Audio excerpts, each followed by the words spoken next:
Despite calls from human rights activists for an early release of sub-inmates in light of the outbreak of COVID-19 virus in the prison system, the government is tackling the issue using a different approach. According to Minister without portfolio in the Ministry of National Security, Matthew Samuda, meetings have been held to address the matter.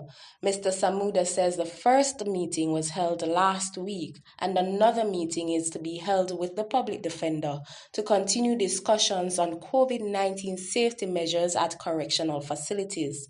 In an interview with our news center, Mr. Samuda shared some details about topics which were addressed at the meeting. I think it was a fruitful discussion. The suggestions were put on the table from both sides, and I think updates will be provided at the very next meeting. To be clear, we've been trying to adhere to standards from the UN and from the CDC and WHO that have listed all sorts of recommendations for correctional facilities globally. So our own plans have taken into consideration those recommendations, and we've put in place the investment and the systems necessary.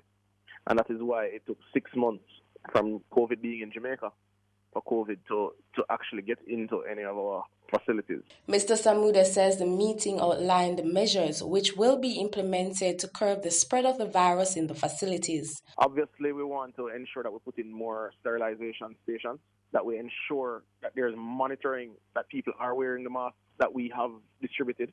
Because distributing them is one thing, but getting human behavior to change is sometimes difficult. So that's a major step that we need to kind of step up on to ensure that people actually use what has been given to them. On the weekend, 14 new positive cases of COVID-19 were reported at the Tower Street Adult Correctional Center. 2 staff members at the St. Catherine Adult Correctional Center are also in isolation after returning positive tests. Sandy Williams, Frontline News.